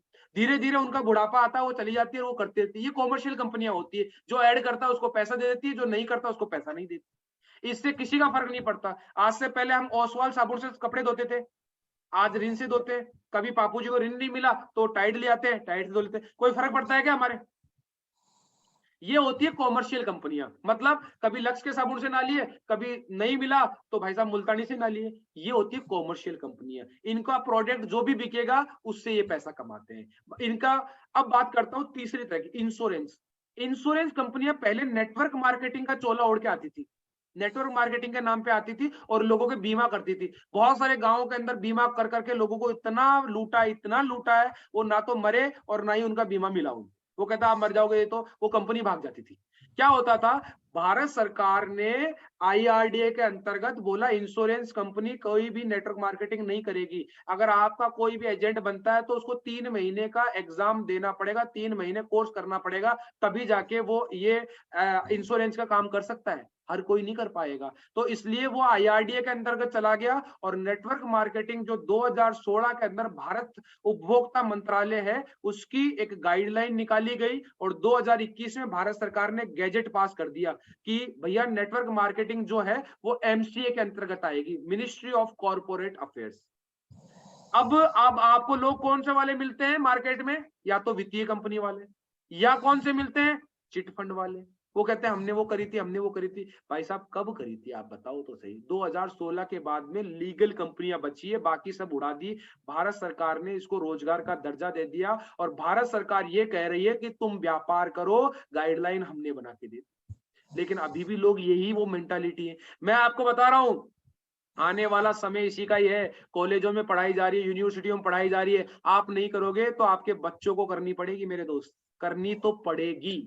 क्योंकि ये जो आज के जमाने की जो बिजनेस है वो यही बिजनेस है। आज के जमाने में ट्रेडिशनल बिजनेस बिल्कुल धीरे धीरे खत्म हो जाएंगे। 8 से 10 साल के बाद आपके आसपास के मोहल्लों की सारी दुकानें खत्म हो जाएंगी, क्योंकि सारा सामान ऑनलाइन आएगा, सारा का सारा नेटवर्क के थ्रू चलेगा। आपको बताना चाहूंगा ये तो कंपनियां थी। अब प्लान बता देता हूँ। लोगों को प्लान का नहीं पता कि प्लान कितने प्रकार के होते हैं। कोई बता सकता है सेफ शॉप में कौन सा प्लान चलता है? कौन सा प्लान चलता है सेफ शॉप में? बाइनरी प्लान चलता है। Binary generation, hybrid plan, hybrid plan. आप देखो जनरेशन क्या होता है, जो कंपनियां होती है आपने देखा होगा वो कंपनियां क्या होती है, सिर्फ सिंगल मॉडल पे काम करती है। सेफ सॉफ्ट के अलावा जितनी भी कंपनियां है ना, उनमें एक ही इनकम है और वो है रीपर्चेज इनकम। आपको बार बार खरीदना पड़ेगा, चाहे वो मोदी केयर हो, चाहे वो कोई सी भी कंपनी जो आपको मार्केट में सुनाई देती है, वेस्टीज, उनमें रीपर्चेजिंग प्लान चलता है। रीपर्चेजिंग, आपका माल बिकेगा तो पैसा आएगा। एमवे, कोई भी कंपनी देख लेना, आपको हर महीना प्रोडक्ट बेचना पड़ेगा, खुद भी लेना पड़ेगा, बेचना भी पड़ेगा। वो होता है सिर्फ और सिर्फ आपको यहां से होता है रीपर्चेजिंग प्लान। सिर्फ रीपर्चेजिंग प्रोडक्ट पे कमीशन आपको मिलता है, जितने ज्यादा प्रोडक्ट बिकते हैं उतना बड़ा कमीशन मिलता है। और यहाँ पर देखो पहला मिलता है आपको जनरेशन प्लान, मतलब आप रीपर्चेजिंग करते हैं तो भी आपकी इनकम आ सकती है। दूसरा होता है बाइनरी प्लान। बाइनरी प्लान होता है एक के नीचे दो ही। आज कुछ लोग आपको ये बोलते होंगे ना मार्केट में, साहब नेटवर्क मार्केटिंग में जो पहले आए वो ही कमाए, अब वो वाले को कुछ नहीं है। बोलते कि नहीं बोलते? बोलते हैं ना। लेकिन इस बिजनेस में आपको बता देता हूं, इस बिजनेस में कमल सर डायमंड अब बने हैं, उनके नीचे कितने डायमंड है? कितने डायमंड है कमल सर के नीचे? 3 डायमंड है। 3 डायमंड है सर। 3 डायमंड है। लेकिन एक बात बताओ, पहले आने वाला कमाया या काम करने वाला कमाया? काम करने वाला। काम करने वाला कमाया। चाहे उधर देख लो, गोविंद जी है, गोविंद जी के नीचे कितने डायमंड है? हाँ, 4 डायमंड। 4 हो गए। उधर देखो सुधीर जी, कलम जी और अमित राठी जी। हाँ, तो अब बताओ काम करने वाला कमा रहा है, पहले आने वाला कमा रहा है? काम करने वाला सर। तो ये देखो, ये लोगों की गलत बात है कि नहीं? वो बोलते हैं जो पहले आगे वो कमा गए। भैया जो काम करेगा वो कमाएगा। फिर आती है चिट फंड वाली कंपनियां, जो अभी आपको बताया, जिसमें चेन सिस्टम होते हैं। लोग बोलते हैं चेन सिस्टम है साहब, ये तो चेन सिस्टम है। चेन सिस्टम समझते हो आप क्या होता है? चेन का मतलब होता है कड़ी से कड़ी मिलना। अगर चेन की एक कड़ी टूट जाती है ना तो पूरी चेन खत्म हो जाती है। लेकिन पिरामिड, इसमें जो बाइनरी सिस्टम होता है, इसमें क्या होता है, इसको बोलते हैं नेटवर्क। अगर आपका जो जाल होता है बड़ा, उसमें से एक ताड़ी टूट भी जाए ना तो भी जाल बिखरता नहीं है। और चौथा जो होता है प्लान, वो होता है पिरामिड, जो कि भारत सरकार ने ऑलरेडी बैन किया हुआ है। अगर आप भारत सरकार की गाइडलाइन देखोगे तो गाइडलाइन में लिखा हुआ है कि chain system money circulation is ban under 1978 act, वो बंद है। Pyramid scheme already ban, because pyramid scheme के अंदर क्या होता है, जो पहले आता है, चाहे वो काम करो चाहे मत करो, वो सबसे ज्यादा पैसा कमाएगा। वो पिरामिड स्कीम का आपको देते हैं, आप लोगों को पता ही नहीं है कि सर पहले आता है तो कौन से बड़े धंधे में कमाता है। वो कमाता है पिरामिड स्कीम के अंदर। पिरामिड स्कीम भी बैन है। अगर आज कोई भी कंपनी चला रही है ना पिरामिड स्कीम, ये स्कैम हुआ था एमवे के अंदर 2013 में, गूगल कर लेना, पढ़ लेना। दूसरा हुआ था चिट फंड का, जो हुआ था शारदा ग्रुप के अंदर। इसमें आईएएस विकास एक थे, आईएएस ऑफिसर विकास झा थे या शर्मा थे, वो फंसे थे कलकत्ता से। और क्यूनेट, जो कि इंडिया के अंदर अभी दूसरे नाम से चल रही है। क्या नाम है उसका दूसरा? आपने नाम सुना होगा क्यूनेट का, लगाते हैं उसका दूसरा नाम डायरेक्ट सेलिंग, वियान डायरेक्ट सेलिंग के साथ में, वियान डायरेक्ट सेलिंग के नाम से चलती है क्यूनेट, जिसमें 1.5 लाख रुपए 2 लाख रुपए ऐसी इनकम से चालू होती है। वो उसमें पिरामिड स्कीम थी। उसमें जो पहले आ गया उसी को होता था। क्यों? क्योंकि आपके नीचे सेल हो रही है। और यहाँ पर इसमें बाइनरी सिस्टम है आपके पीछे, और रीपर्चेजिंग इनकम है। अगर माल बिकेगा तो आप कमाओगे, अगर आप आगे ऊपर काम नहीं कर रहे हो तो नहीं कमाओगे। तो समझ में आ गया अंतर? प्लान कितने टाइप के होते हैं। तो लोग क्या करते हैं, वो कहते हैं ना अलग अधगत घगरी छलकत जात। आधा अधूरा नॉलेज होता है ना, वही फटफट करता है। अगर कोई आदमी ज्यादा फटफट कर रहा है ना, तो समझ जाओ वो उसको कुछ नहीं आता है। जिसको आता है ना, वो आदमी आपको साइलेंटली सारी चीजें बताएगा। इतने प्रकार के प्लान, इतने प्रकार की कंपनियां, लोगों को पता ही नहीं है। वो तो जिस तरीके से वो हाथी देखा ना लोगों ने, कि हाथी खंबा भी है और वो भी है। एक कहानी और बताता हूँ। एक आदमी होता है, बचपन से अंधा होता है, उसकी शादी हो जाती है, बच्चे हो जाते हैं, बच्चों की शादी हो जाती है, हाँ, उनके बच्चे हो जाते हैं, मतलब उसके पोता पोती हो जाते हैं। तो एक दिन, अब वो बूढ़ा हो गया, दादा बहुत बूढ़ा हो गया, तो उससे खाना खाया नहीं जाता। तो उसकी बहू ने बोला कि आज दादा के लिए खीर बनाएंगे। अब पोता दादा के पास गया, दादा आज तो खीर बन ली, दादा आज तो खीर बन ली। दादा ने खीर भी कभी जिंदगी में नहीं खाई थी, नाम ही अभी सुना था उसने। तो उसने अपने पोता से पूछा, बेटा खीर होती कैसी है? तो पोता भी कलाकार था। पोता बोले, दादाजी बुगला कीजिए धोड़ी धप, बुगले की जैसी होती है धोड़ी धप, मतलब सफेद होता है ना बुगला, तो बोलता है बुगले की जैसी धोड़ी धप। अब उसने बगुला भी नहीं देखा था, बेचारा अंधा था। कहता बगुला कैसा होता है? तो उसने ऐसा कर दिया, ऐसे चोंच बना दी। दादा ने, अंधा था बेचारा, ऐसा हाथ है, बोला नहीं नहीं नहीं ये तो नहीं खाएंगे, ये तो गले में फंस जाएगी। ये लोग वो होते हैं जिनको नेटवर्क मार्केटिंग का एन नहीं पता है, और वो कहते हैं नहीं नहीं नहीं नहीं ये हो जाएगा, अरे जेल हो जाएगी, अरे ये हो जाएगा, बर्बाद हो जाएगा, नाम खराब हो जाएगा। ये वो लोग हैं, उस अंधे दादा की तरफ बगुले को हाथ करते हैं और खीर को खाना भी छोड़ देते हैं। समझ में आ गई ना? तो अब आपको ऊपर है कि आप इस बिजनेस को, ये हेड ऑफिस है, आप में से कितने लोग गए हुए हैं यहाँ पर हेड ऑफिस? कितने लोगों ने देखा हुआ है? गए हो ना? है ना? एग्जिस्ट करता है ना? 22 साल से चल रही है ना कंपनी? मैं भी गया हूं, मैंने भी देखा है। ये यहाँ पर हेड ऑफिस है, यहाँ आप जाके देखो। और उसके अलावा ये 5 डायरेक्टर्स हैं। 5 डायरेक्टर को आपने हर इवेंट में देखा होगा, सारे इवेंट में आते हैं। और ये बीच में रविशंकर जी है, जिनके साथ मैं 15 साल से मैं एसोसिएट हूँ। 15 साल हो गए मुझे आर्ट ऑफ लिविंग के अंदर काम करते हुए, और इनको जानता हूं। इन्होंने जब स्टार्ट किया था कोई नहीं पूछता था इनको, और आज इनका 33 कंट्री के अंदर, 33 कंट्री में आश्रम है। हमारा अपने शहर में मकान नहीं होता है, इनका 33 कंट्री में आश्रम है। सोच के देखो, ये आदमी हम इस संस्था के साथ में एसोसिएट है। कोई छोटा मोटा आदमी है क्या भाई? अगर इतना बड़ा आदमी हमारी संस्था के साथ में एसोसिएट है, कुछ तो दम होगा। आज एक बात बताओ, किरण बेदी जी हमारी संस्था के साथ में एसोसिएट है कि नहीं है? किरण बेदी जी पहली आईपीएस लेडी है, आप उनका इंटरव्यू सुन लेना। आज वो एनजीओ चलाती है, सेब सोप वाले डोनेशन देते हैं। आज वो आईपीएस लेडी भी हमारे साथ में कनेक्टेड है। आज आर्ट ऑफ लिविंग के फाउंडर भी हमारे साथ कनेक्टेड है। फिर भी लोग कहते हैं अरे ये तो ऐसा धंधा है। क्या ये बेवकूफ है, वो समझदार है? आज सोच के देखना, आपको तय करना है। लोग तो बोलेंगे, आपका काम सिर्फ क्या है, लोगों को ऑब्जेक्शन हैंडल करना। ऑब्जेक्शन तो रहेगा।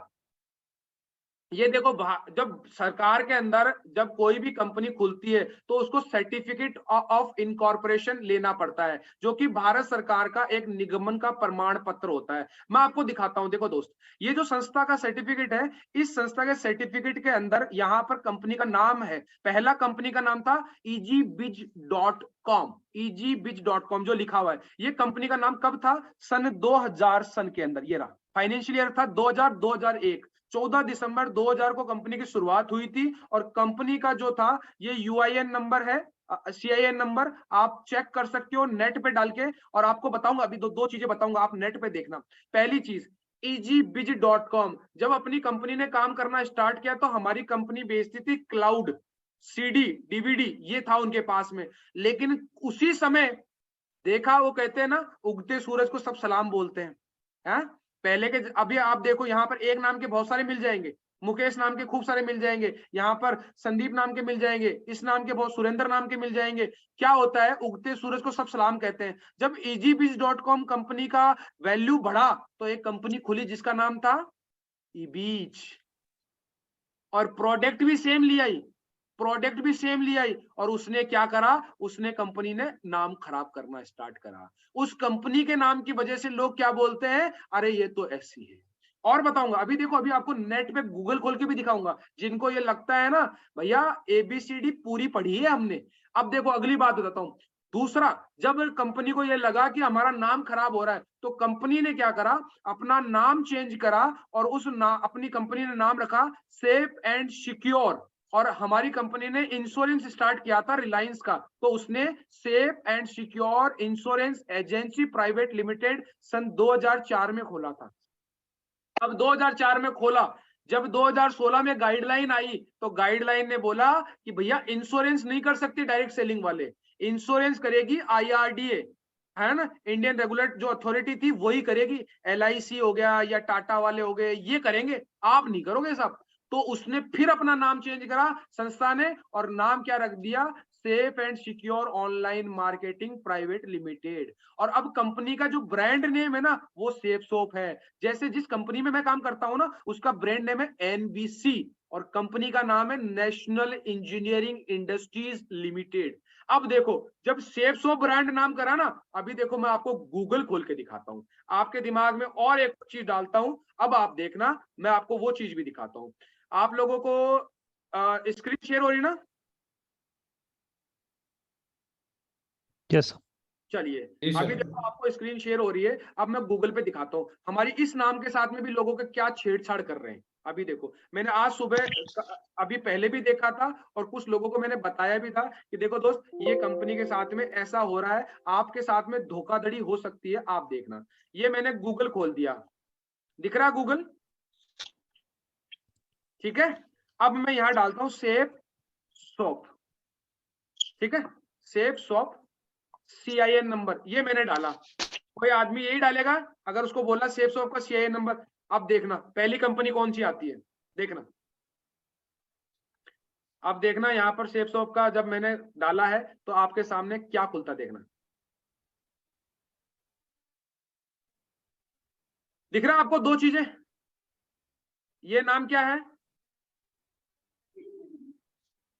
Safe shopping private limited. और दिख रहा है ये? जी सर। क्या लगाया इसने? सिर्फ ING लगा दिया ना। बिल्कुल। सेफ शॉप की जगह क्या कर दिया? सेफ शॉपिंग कर दिया। और ये कंपनी अभी आई है रिसेंटली, और अब कुछ लोग इसको देख लेते, पूरा देख लो नीचे भी safe shopping private limited corporation, ये वो पूरा का पूरा इसने वैसा का वैसा बना दिया, कंपनी के डायरेक्टर वायरेक्टर खड़े कर दिए। आप सोच के देखो दोस्त, ये सिर्फ ये फ्रॉड बचाने के लिए कंपनी ने ये ब्रांड नेम अलग करा और कंपनी का नाम अलग करा। ये ब्रांड नेम है, सेफ शॉप कोई कंपनी का नाम नहीं है, ये ब्रांड नेम है। लोगों ने उस ब्रांड के साथ में कंपनियां खोल ली। अब आपको बताऊं, देखो दोस्त, इसलिए बदलना जरूरी था। एम्बेसडर नहीं बदली ना, आज लोगों ने उसको कबाड़ बना दिया। नोकिया नहीं बदला ना, आज लोगों ने बच्चों को खेलने का खिलौना बना दिया। HMT घड़ी नहीं बिके ना, तो उसको दूसरों को समय बताती थी, आज उसको खुद का ही समय चला गया। कोडेक कैमरा नहीं अपने आप को बदल पाया। आपको मालूम है कोडेक कैमरा की कहानी? ये जो आज डिजिटल कैमरा आप यूज कर रहे हो ना, DSLR, ये DSLR की टेक्नोलॉजी कोडेक के पास 1995 में आ गई थी, 75 में, सॉरी 1975 में आ गई थी। गूगल सर्च करना, और सबसे पहले डिजिटल कैमरे का इन्वेंशन करा था कोडेक ने, लेकिन कोडेक ने अपनाया नहीं था। मालूम था उसको, जैसे आपको मालूम है कि नेटवर्क मार्केटिंग का 2025 में बहुत बड़ा तांडव होने वाला है, बहुत बड़ा मार्केट होने वाला है, लेकिन आपको मालूम है, लेकिन अगर आप नहीं कर रहे हो तो दोस्त यही हाल होगा जो कोडेक का हुआ। कोडेक नहीं बदला, आज उसको लोगों ने बदल दिया। याहू खत्म हो चुका है, इसलिए आज कंपनी बदल गई है। अब देखो, ये है, नाम नोट करना, अगर कोई बोले ना लीगल तौर पे, अगर मेरे से लड़ना चाहे लीगल पे, मैं बताऊंगा। आप नाम नोट करो, AS Anand, chief justice of India. AS आनंद नाम है, चीफ जस्टिस ऑफ इंडिया। और जो लोग कहते हैं ना कि भाई साहब ये जो कंपनी है ये 5% टैक्स क्यों काटती है, ये इसीलिए काटती है क्योंकि ये कंपनियां लीगल है। ये देखो मैं आपको बताता हूँ, ये इन्होंने दिया था जब चिट फंड कंपनियां बंद हुई थी। कंपनी का, अपनी कंपनी का नाम कब चेंज हुआ था? इजीबिज से अगला नाम 2004 में, 2001। ठीक है, अब देखो, और ये डेट क्या है यहाँ पर, किसी को दिखाई दे रही है? 14 जनवरी 2003। 2003, 14 जनवरी 2003, जब ये हमारे पास में आया था। और उस समय हम क्या बेचते थे? हमारे पास में क्या था? Computer based tutorial CD package within India as a package. लेकिन कंपनी ने क्या बोला कि ये चिट फंड वाले क्या करते हैं, ये सरकार को टैक्स नहीं देते, ये पैसे का ऐसे लेन देन करते रहते हैं, जिससे सरकार के पास हिसाब ही नहीं होता कि कितना पैसा आया और कितना गया। तो उन्होंने क्या बोला, एक नियम निकाला, और ये नियम आपको दिखा देता हूं। दिख रहा है होगा आपको यहाँ पर, ये रहा। All its transaction are carried out in Indian rupees. Indian rupees में ट्रांजेक्शन होगा। ऑल द क्यूरिस्ट पे सर्विस टैक्स कितना? 5%। ये 2003 में तय हो गया था कि ये अगर सरकार को पैसा देती है, सरकार के लेन देन का हिसाब इसके पास रहेगा, तभी ये काम करेगी। और ये सैंक्शन 69 फाइनेंशियल एक्ट 1954 के अंतर्गत सेंट्रल एक्साइज डिपार्टमेंट ने तय किया था। आज जितनी भी चिट फंड है ना, उनको ये पूछ लेना कि भैया तुम्हारा पैसा जो आता है वो टैक्स कट के आता है क्या? बहुत सारी कंपनियों में नहीं आता है, अभी भी नहीं आता है। टैक्स कट के। वो इसलिए नहीं आता क्योंकि सरकार के रिकॉर्ड में कोई एंट्री नहीं है उनकी। तो आज आपके पास में देख लो दोस्त, सारी चीजें मैं बता रहा हूं, लीगल तौर पे आपको बता रहा हूं। लीगल डॉक्यूमेंट अगर आप गूगल पे डालोगे ना safesofIndia.legal.com और लीगल डॉक्यूमेंट, तो आपको वहां मिल जाएंगे। नहीं तो आप वेबसाइट पे जाके लीगल का ऑप्शन है, यहां से देख सकते हो। पैन कार्ड, जीएसटी, उसका एमसीए का रजिस्ट्रेशन, जो उसका नाम चेंज हुआ था egbiz.com से, उसका भी हमारे पास में रिकॉर्ड है। ये रहा egbiz.com का जो नाम हुआ था, उसका भी हमारे पास में पूरा इनकॉर्पोरेशन के अंदर हुआ है। Ministry of corporate affairs MCA की वेबसाइट पे आप जाओगे, वहां पर आपको ये चीज डालनी है। ये जो आता है डाटा कंपनी LLPA, उस पे जाएंगे एमसीए की वेबसाइट पे, वहां से मास्टर डाटा पे, वहां पर कंपनी LP, या तो कंपनी का अगर आपको पूरा नाम आता तो नाम डाल दो, और अगर आपको CIN नंबर या कोई भी ये LPN ये नंबर याद है तो ये नंबर डाल दो। ये नंबर डालोगे तो ये खुलेगी, और यहाँ पर आपकी कंपनी का पूरा डिटेल, उसका नाम, उसका रजिस्ट्रेशन कहाँ का है, वो कितना उसका अथोराइज्ड कैपिटल है, और उसकी स्थापना कब हुई थी, हेड ऑफिस कहाँ है, उसकी अभी क्या स्थिति है, एक्टिव है कि नहीं है, उसका अभी क्या स्टेटस है, ये सारी चीजें यहाँ होगी। आज आपको दिखा दूं लास्ट बैलेंस शीट जो दी है, वो दी है 2022 के अंदर, मतलब पिछले साल की बैलेंस शीट मिल जाएगी। उसके नीचे आएगा चार्ज, अगर कोई कंपनी बदमाशी करती है तो उस कंपनी का चार्ज क्या क्या चल रहा है। आज अगर कोई बोले ना हमने वो करके छोड़ दिया, हमने वो करके छोड़ दिया, तो मैं बता देता हूँ जितनी भी कंपनियां जो फेल हुई है ना, उनका पहला कारण क्या है आप जानते हैं? RCM फेल होने का कारण आप जानते हैं? लोग अगर आपको बोले मैंने जगह RCM जगह करा है, आउटलेट खोलना, आउटलेट खोलना सबसे बड़ी गलती है, आउटलेट खोलना। आज अभी देखना थोड़े दिन के बाद में पतंजलि फेल होने वाला है, क्यों? आउटलेट खोल दिया उसने। उसने क्या करा, लोगों को बोल दिया कि तुम्हारे पास घी है तो तुम मेरे को दे दो, मैं डब्बा पे लगा के बेच दूंगा, तुम्हारे पास आटा है तो मुझे दे दो, मैं बेच दूंगा। अब उसमें धांधली चालू हो जाएगी। जितने ज्यादा अगर आपको क्वालिटी प्रोडक्ट रखने हैं तो आपको अपने पास कमांड रखनी पड़ेगी। हमारी संस्था का 22 साल में एक भी आउटलेट नहीं खोला उसने, क्यों? क्योंकि वहां आदमी अपने लालच के लिए प्रोडक्ट के अंदर हेराफेरी कर देगा, लेकिन नाम किसका खराब होगा? कंपनी का। अब देख लो, यही चीज है कि आप जितनी भी कंपनियों को कोई बोलता है ना हमने वो करा, वो फेल हो गई, वो फेल हो गई, तो उनके ये एमसीए की वेबसाइट पे जाना, गूगल से उसका CIN नंबर लेना और उसको चार्जेस दिखा देना, कितने चार्जेस लगे हुए इस कंपनी पे अभी भी। समझ में आ रही है ना? तो ये आपको नॉलेज होना चाहिए। आगे वाला तो सिर्फ आपको ऑब्जेक्शन देगा, और ऑब्जेक्शन हैंडल अगर आपको करना आ गया ना तो वो ज्वाइन हो जाए। और बताता हूं, डायरेक्ट सेलिंग की गाइडलाइन निकल चुकी है, डायरेक्ट सेलिंग का गैजेट निकल चुका है, भारत सरकार के अंदर सारी की सारी चीजें अप्रूव हो चुकी है। सिर्फ और सिर्फ क्या करना है? काम आपको करना, आपको काम करना है मेरे दोस्त। ये आदमी चीख चीख के चिल्ला चिल्ला के कह रहा है कि डायरेक्ट सेलिंग का क्या है, इसने पूरी चीजें आपको दिखा दी कि डायरेक्ट सेलिंग क्या है। मैं आपको ये जो आपने कई बार ये वीडियो देखा भी होगा, तो मैं अभी वीडियो नहीं चलाऊंगा। मैं सिर्फ इतना बताऊंगा कि डायरेक्ट सेलिंग, अगर आज आप ICICI बैंक का अकाउंट खोलते हैं ना, अकाउंट ICICI बैंक का, तो उस बैंक के अंदर यहाँ पर ऑक्यूपेशन का एक ऑप्शन आता है, ऑक्यूपेशन, काम धंधा क्या करते हो, तो उसके अंदर आजकल ये भी आता है। क्या दिखाई दे रहा है यहाँ पर? Multi level marketing. ये ICICI का बैंक देख लेना, चाहे SBI का देख लेना, ये सब में आ गया है। इसके आगे क्या लिखा हुआ है? ये B ऑप्शन क्या है? क्या बोलते हैं इसको? किस क्लास में आता है ये काम? Business and self employment. Self employment और बिजनेस।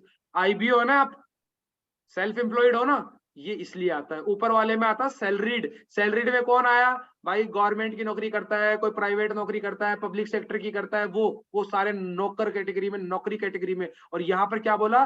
सेल्फ एम्प्लॉयड है, आप जॉब सीकर नहीं, जॉब क्रिएटर हो। तो बताओ महान कार्य कर रहे हो कि नहीं कर रहे हो?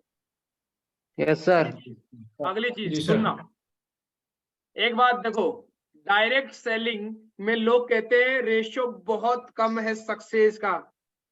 दुनिया के अंदर कई चीजें ऐसी है जिनको अभी भी लोग फॉलो करते हैं। अगर आप गूगल पे डालोगे ना कि IAS का सक्सेस रेट कितना है, तो कितना आ रहा है IAS का सक्सेस रेट? दिख रहा है आपको नीचे? Less than 0.01%। 0.01% सक्सेस रेशियो है। फिर भी बताओ IAS के कितने कोचिंग सेंटर है पूरे इंडिया में? हर जगह मिल जाएगा आपको IAS का कोचिंग सेंटर, है कि नहीं? ऑनलाइन भी पढ़ाया जाएगा आपको। रेशियो ये है, फिर भी लोग अपने बच्चों क्या बोलते हैं? IAS की तैयारी करो। अब देखना, ये फर्स्ट सबसे टॉप लेवल का एग्जाम था। अब अपन थर्ड ग्रेड के एग्जाम की बात करते हैं, एनटीपीसी की। आरआरबी के अंदर एनटीपीसी का भी 2021 में एग्जाम लगा था, है ना। वैकेंसी थी 35,000 और फॉर्म कितने आए थे? 1,26,30,885। 35,000 का डबल होता है 70, ट्रिपल होता है 1 करोड़, और उससे भी ऊपर होता है वो लगभग होता है वो इतना, मतलब 3 गुना, 3 ही क्या 4 गुना, 4 गुना उसके फॉर्म आए।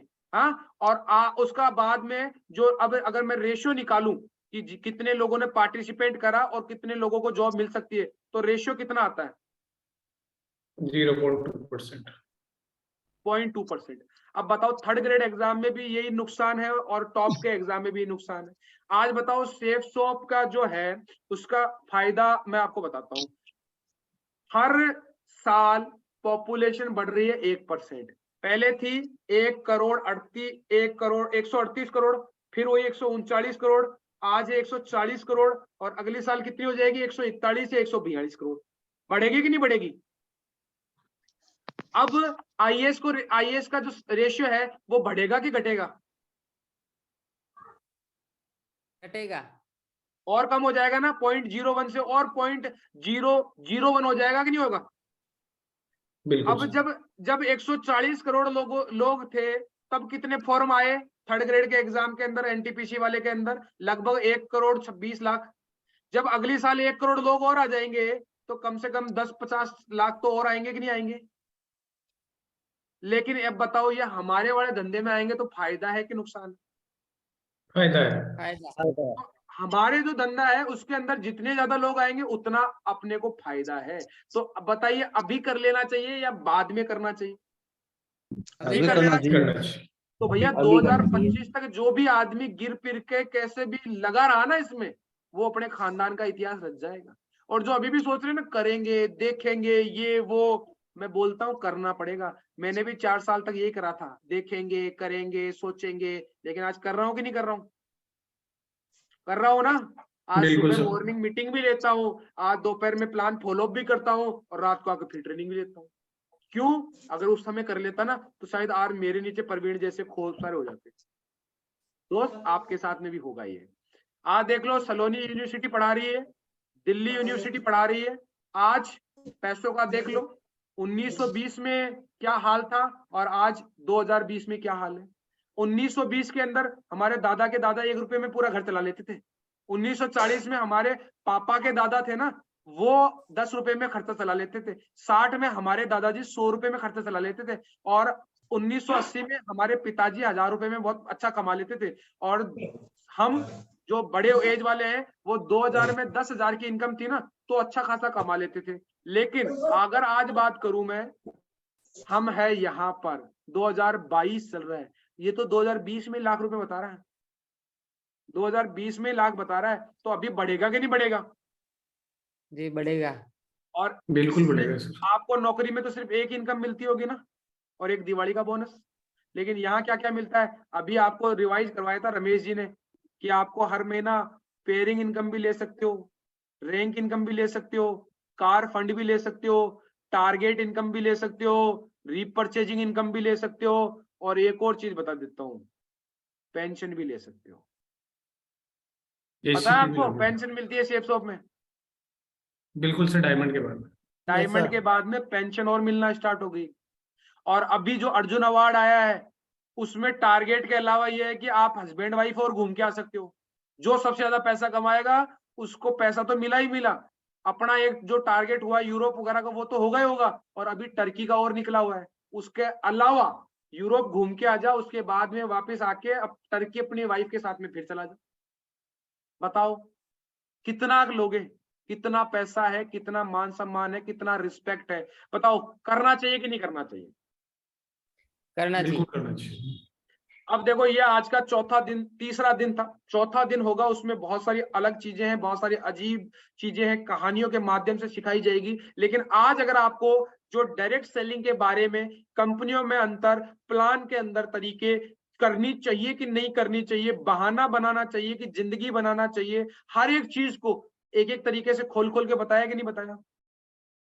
अगर अभी भी आपको लगता है मेरे दोस्त, अभी भी आपको लगता है कि अगर ये ऐसा कुछ नहीं होता है, तो मैं आपसे प्रवीण चौधरी अनुरोध करूंगा, आप इस सेफ शॉप को, बिजनेस की फाइल को बंद करके जो कर रहे हैं वो करते रहें और हमसे 2 साल बाद मिलिए।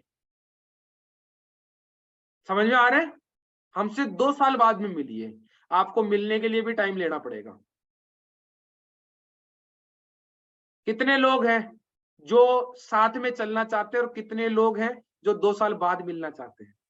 साथ में चलना चाहते हैं सर। साथ में चलना चाहते हो? दोस्त एक बात कहते Always हैं together. कि सफल लोगों की तो भीड़ में ही खड़े हो जाओ, घर पे ही नहीं है। मार मार के ले जाएंगे आपको।